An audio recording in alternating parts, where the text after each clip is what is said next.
You're listening to Moviesucktastic.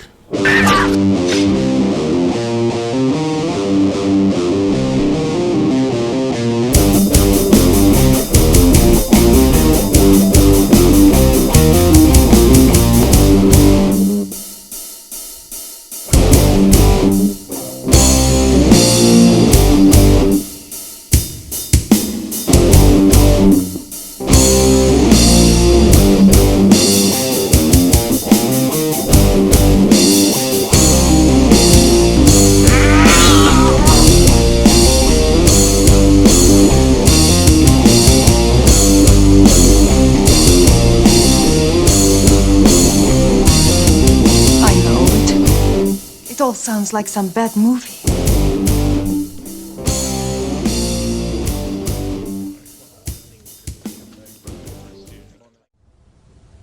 Okay, Moviesucktastic. We're cranking right along. Now we are mainly focused on bad films, but we do occasionally review good ones too, or ones we thought might be bad. So just keep that in mind. Not everything we mention is complete crap. Just a lot of it.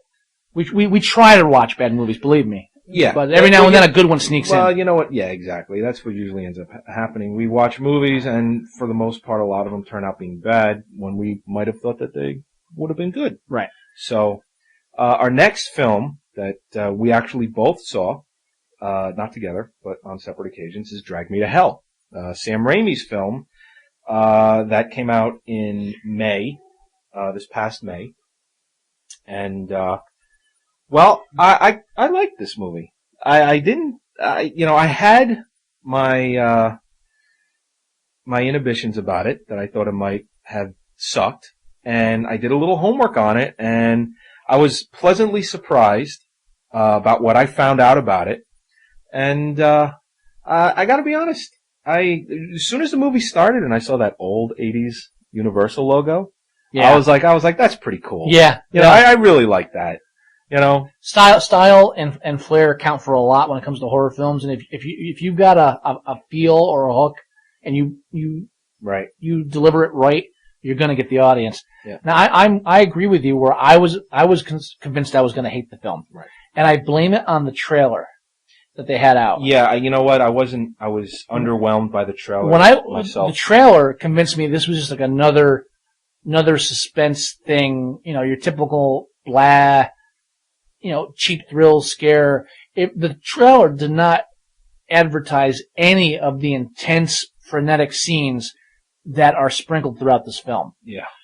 And I blame it 100% on the trailer. When I watched that trailer, and you know I saw nothing in that trailer that made me say, "Ooh, I want to see this." And there's so much in this film that I enjoyed that I was, you know, if I'd seen a glimpse of that in the trailer, I would have been, let's go see it. Well, but here's the thing. I mean, Sam Raimi, with the success of the Spider-Man films, has so much power over. That doesn't have anything to do with power. He's not doing the marketing. No, I know, but he's got to have some kind of say. It's like, okay, that trailer's really bad, or okay, that trailer is excellent. I like that.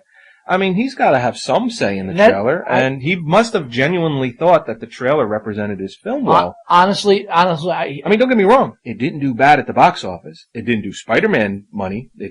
No. Nothing like that ever really. And that was what kept throwing me off, because I was like, how is this film doing so well? Because I watched the trailer and it looks like crap. It had 9 times out of 10, I go with the trailer, because the trailer usually gives me a really good gut feeling. Yeah, I mean, the flick only cost $30 million. And, you know, it domestically here, yeah. I didn't know it was that low of a budget. Yeah, it only cost $30 million, and domestically it made $42 million here, and it made another $38 million foreign. So it made $80 million. Mm-hmm. So it was very successful as far as that type of a film goes. And when I saw that it was $30 million, I was scratching my head too. Just like when when I saw that District 9 cost $30 million, and I was just floored by the special effects in that. And then I see that James Cameron's Avatar is costing in the range of $350 to $400, and just saying to myself, this looks like a cartoon. I'm so waiting for that to just be ignored by the world. One would hope that it would be. Yes. But I don't. I think that it won't be. But we're in agreement. This was a good film. I really enjoyed it. I gotta tell you, I have not shouted out loud as much as I did because first of all, the opening with the little Mexican kid, Right. as far as screenwriting goes, as far as filmmaking goes, a very strong opening. As far as a pre-credits opening, that not only sets up the whole backstory, Right. but just when you show, it's like, yeah, we're going to start right up by killing a 10-year-old boy. It's like, things don't look good for the bank teller. if they weren't going to save the 10-year-old kid, then what chances just... Yeah, she's going to just be in living hell this whole movie. Yeah. But did you notice Mrs. Ganush's car? What she was driving? Yes, the same classic, car. the 88 Oldsmobile Delta 88. Yeah, it's actually almost annoying to me now in his films, but you know what it does? It really does set the tone where he is having fun. But, it's... No, it does. It sets the tone. No, and that's fine, but a lot of times where you see his movies, where you see the car strung out in there, and it's like, okay, but she's a little old lady. She probably would drive a Delta 88. It was like perfect, yeah. So, you didn't have to hide it in the background. I was like, yeah, it's the main car. But now, speaking of, what was her name? Ganesh? Mrs. Ganush. Mrs. Ganush. Yeah. Gypsies don't seem to be big on the rehabilitation thing. Mm-mm. Because, 10-year-old kids say, can we give the necklace back? Says, no, you're going to burn in hell. Yeah, you're... Wow. Yeah. Wow. I mean, You've crossed me. And it's a gypsy, because gypsies aren't notoriously known to be, and I obviously, this is where I'm going to offend anybody who actually has gypsy heritage, but gypsies aren't really known for being, like, really honest people. No. That was, remember that line where she stands up at the bank and says, I'm a proud woman, and never have I begged. Say, wait, you're a gypsy, right? Yeah. I thought you, mutilated children so they could beg better. Is this a different history? I mean, yeah, exactly. I mean, but then again... I beg, and you shaved me. But then again, I also like the idea of her being hypocritical, too. Right. Like, I'm not a bad woman. I'm going to send you to hell for all eternity, but that's, Yeah. If you don't give me, an extension on my mortgage, because that was another thing in the film where, we had talked previously when we saw the trailer. It's like, you know what? It's a mortgage bank. She comes to get an extension. They deny her. In a time period where we live in now, where there's a recession, foreclosures, around every single corner, it's like, do I really feel bad for this girl? You know what? She was just trying to further her own career, and it's like, you know what? Having watched the film, I think less of her.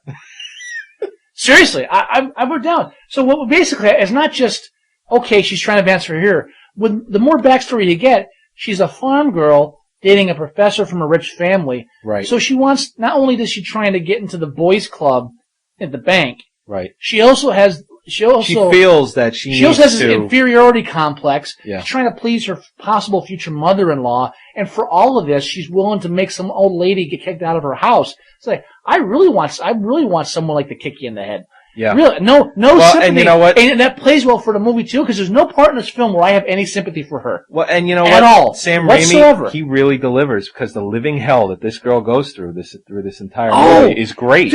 Dude, I have not seen a fight sequence that got me that riled up than with the old lady and her in a car. Yeah. And how about... Holy, old gypsy women do not go down easy. No. Man. I usually 2 times when I went, it's been a long time since I watched a horror film and I went, oh! Yeah, I mean, everything from the teeth, I can't even get into it. It's just, I think, we could go in real deep about this fight scene, but we don't want to ruin it for you. I noted one thing down here is like, I'll staple your bad eye shut, bitch. Which is not a line in the film, but it comes. But I mean, just that one thing alone, when she attacks the old lady with a stapler, and that old lady's just coming back strong. It's like, and wow. What was interesting about that scene is I wasn't 100% sure whether that was real or a dream sequence until it started. I didn't know. I mean, the first few seconds of it, I'm like, is this really happening? Considering that a lot of the things that happened to this girl in the movie, are with Mrs. Ganush not even present. Yeah. So I was thinking to myself, is this real or not when it first started? And then I was like, oh, this is real, and this is happening. It even had that kind of Evil Dead feel to it, because like at one point in the film, she's even being haunted by the old lady's napkin. Or handkerchief. Right. Yeah. The handkerchief is attacking this girl. I was like, what's going on? It really had that Evil Dead feel. Right. Yeah. Because that scene where it's trying to go down her throat reminded me of the scene from Army of Darkness where the book is sucking him in. Oh, right. It really had that feel to it. And even near the end, you really had that kind of Evil Dead feel where the graveyard has that like superimposed background where it's almost like a classic 50s film. And, Yeah, everything from even the classic wire work that Sam Raimi is known for. Sam Raimi really, his camera work, he doesn't go over the top like he started to after Evil Dead was big. It was like, okay, I gotta fuck around with the camera every chance I get. Yeah, he stopped doing that. He did these to release tension, to have you feel tension. He did these slight zoom in shots where they weren't like smooth, but it wasn't like every gimmick. You know the best one? Which one? Before the dream sequence, since you're talking about dream sequences, when the fly lands on nose? the camera. No, when it lands on the camera. Oh, right. The fly comes up to the camera, like it comes up to like the screen, and then when it lands, it's like it literally it's out of focus as if it landed on the camera's lens, and then the film camera refocuses, so the fly on the camera lens is in focus, everything else is out of focus. Right. I thought that was genius. Yeah. Because it worked perfectly, and it really just I haven't seen something that impressed me that much since another Sam Raimi film, and I don't even know if this was intentional or not, but The Gift. The Gift. Where Keanu Reeves. Blanchett. Yeah, Keanu Reeves' only real acting performance. No, I think it was like down on reality. Keanu Reeves played like a backwoods. No, I'm talking about how he acted in that film for the first time ever. I don't know if it was acting. I think he really had it nailed down. I think it was really? I think it was like, all right, well, you know, I'm a bastard. Yeah, I'm a wife abusing hick. You know, inside, like you got to the core. Well, there's that one scene where he's slapping his wife around, and if I remember correctly, I have to go back and see it again. I swear, either he hits the camera with his hand or hits the camera with the wife. Oh, okay. And like he bumps the camera, and either it was an accident and they kept it, or it was intentional just to show how brutal it was. It's like, that's right, he's even hitting the cameras. But it reminded me of that, where like just sometimes it's not necessarily breaking the fourth wall, but sometimes reminding you that you're in a film actually just helps you enjoy the film more. Right. Yeah, and this girl was at her wit's end about everything. I mean, no sympathy. No, she even kills her own cat. Kills the kitten. She kills her own cat and buries it in the backyard as a sacrifice. Well, I think the burying was covering up the crime. I think, but I don't think it was part of the ritual. But cute little kitten. You know what? When they first showed that cute little kitten, I was like, all right, the kitten's gonna die, but I didn't know it was gonna be by her own hand. Yeah, and she was totally not for it in the beginning, and then she saw the cat and was like, you know what? I'm tired of this shit. Hypocritical bitch, ready to kill innocent animals or pass on her problems to anybody else just because she can't deal with her own life. Yeah. No sympathy for it. I even think Raimi planned it this way. No. And I totally believe that everything that happens to her in this movie is because he wanted it to happen that way. Yeah, you if you're paying attention to this film, you don't care. You want her. You know, and then and Sam Raimi delivers. And Justin Long, which once a shill for Apple, always a shill for Apple. Yeah, how many times did they show him using Apple products in this movie? The iPhone in the foreground, him in the background. Yeah, the actors are somewhere. Look at the iPhone. Yeah, well, and there's one little thing about Mac that a lot of people don't know about when they're in movies and TV shows is you don't get charged from Mac advertising fees. They let you use that for free. Because they're smart. But it just so happens that he, does an ad campaign for them that we pointed out, and we're like, okay, we get it. You work for Mac. A lot of companies do that, but give and take, though, but sometimes. You see a lot of TV shows and a lot of movies have Mac in there because they don't have to pay any money for it. Well, also, too, free advertising for them, and you're right, they're brilliant. And don't forget, too, the film industry as a whole is really Mac-based. They don't really use PC. Yeah, pretty much. And even that character, Justin Long's character, you don't like too much because he's like a snobby professor, and he's like, he's arguing psychological philosophy with the teller. It's like, dude, shut up. He doesn't. The fortune teller. He comes through in the end. He's kind of a cool guy. He's like, but there's no point where you're like, yeah, she's too good for him. It's like, no, they deserve each other. Screw you both. At some point, there was a point where I said to myself, if he ends up getting the shaft at the end of this film, I'm not going to mind. I'm not going to be upset. The only person in this film I like is this fortune teller. Yeah. I want to buy his CD. He's got a CD that he sells in the store with him with a sitar. So I want a copy of that CD. This guy rocks. Yeah, I recognize him too. I didn't do any research on it. I got to see if he's been under British films or anything. Actually, I have him down.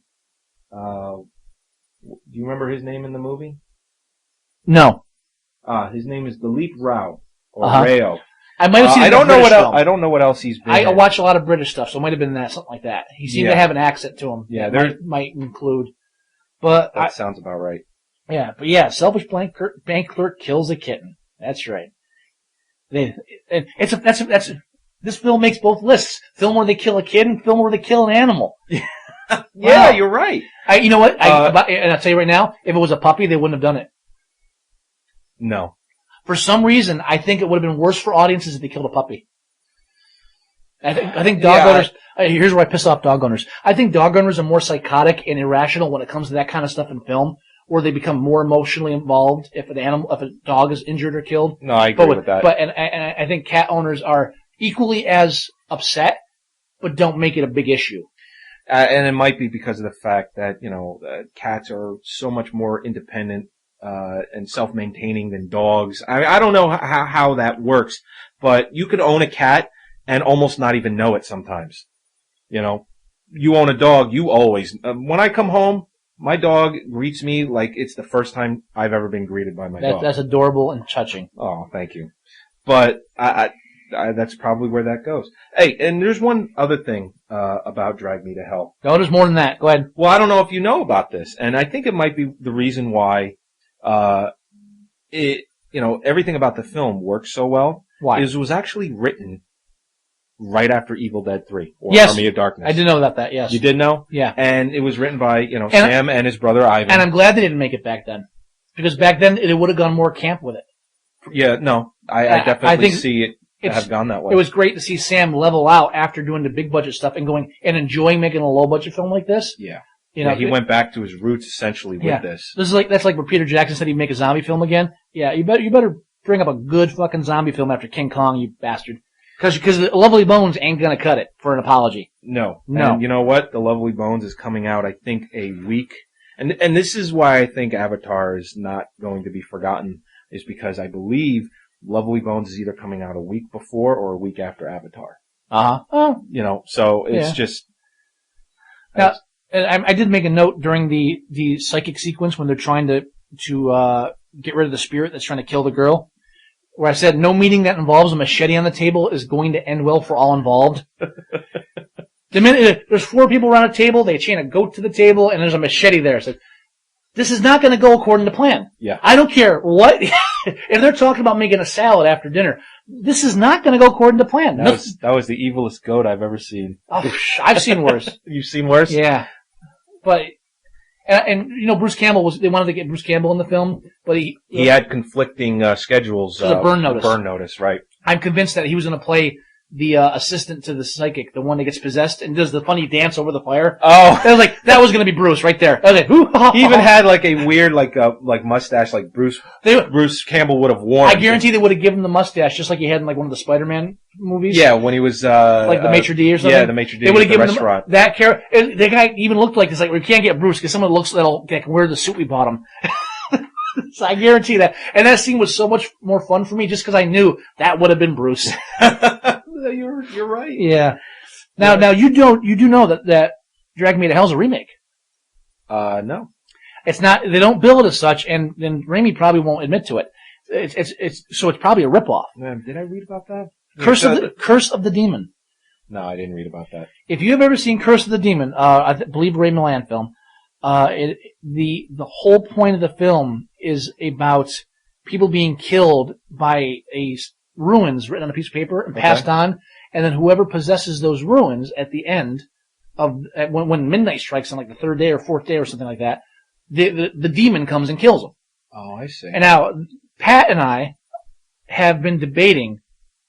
Okay. There's 2 versions of the demon, A Curse of the Demon. The British one, where they leave it up to the audience to decide whether or not there's a real demon, because like the deaths happen, like the demon comes, but then there's a car crash too, so whatever, and then there's so they make it say like, well, is it a demon or was it just superstition that killed them? The fear of superstition. The American version, of course, that's not good for Americans. We need answers, so they cut scenes in of a guy in a rubber suit. I'm a demon, and for years you can tell which version I like better. For years we've been arguing which version's better. And I still say the version where we don't see the demon. Even to the point where the people that are killed by this demon in Drag Me to Hell also are injured in a way that would normally kill them before the demon takes them is a ripoff. The end sequence of Curse of the Demon takes place at a train station, and is similar to Drag Me to Hell. Oh. The whole passing of the ruins is the whole third act of this movie, except with the button. Yeah. Gotcha. It is a in this, again, the trailer, when I saw the trailer, I was like, I don't know, this looks poor. And then Pat emailed me and said, did you hear about this being like a remake of Curse of the Demon? It's like, where'd you get that from? I'm watching the trailer. It's like a boring thing about a girl afraid of a ghost. What the hell is this? And I'm watching the film. I'm like, holy shit. He ripped off Curse of the Demon. So if there's not a credit somewhere that says that this is at least inspired by it, then Raimi's a whore for ripping off a classic Ray Milland film. Okay. All right. We'll have to look for that. Yeah, no, I have a copy of that. I'll lend it to you. I actually have both versions. They're both versions are available on a wood disc, double-sided disc. Oh, so I'll watch both. So you can watch both versions. But that's, and then he also ripped off two in his, that whole graveyard sequence. Yeah. He also ripped off Creep Show. Well, I'm sure he was I'm giving a pass on that. I'm giving a pass on that because that's okay. But when the tombstone's like falling in, it's right out of Creep Show. And he also ripping off Poltergeist with the dead woman floating behind him in the water. I'm watching. It's like Poltergeist, Creep Show, but it's still cool. Go with it. I'm not. No. And the one scene where she's at the house and the corpse is just giving her the evil eye. Yeah. I mean, that was great. Again, there's so many scenes in that were cool. How many times did she pull her hair dead? Even alive. She lost more hair. That's the one thing too. They actually should have had bald patches on her head at some point. They really should have run her for they would have been too. I guess you have an actress, you don't want to make her look ugly in the film, right? But they really should have because they went through a lot of trouble to show her like a wet shirt. Yeah, I'm not complaining. No, but you got to see this film just because there's so many cool scenes and just if for no other reason, if you're not sure about the film, right? Give it 15 minutes. Wait until the old gypsy attacks her in the parking lot. Yeah, if after that scene you're not having fun, turn it off because that's it. The fight scene. One of my notes is the old lady fight scene was like it was basically Gypsy old lady fight club. Yeah, it was great. And like he just said, if after that scene you don't like what you're seeing, you're not having fun, it's not the movie for you. And also, I mean, a lot of these films where there's something stalking this girl. It's like, I hear a noise, and she'll hide, and it's like there's the threat of damage. Right. She gets picked up and thrown across the room a number of times. Oh, there are tables and bureaus breaking under this woman's back. Yeah. It's like that, She doesn't. It's like, wow, how is she not dead already?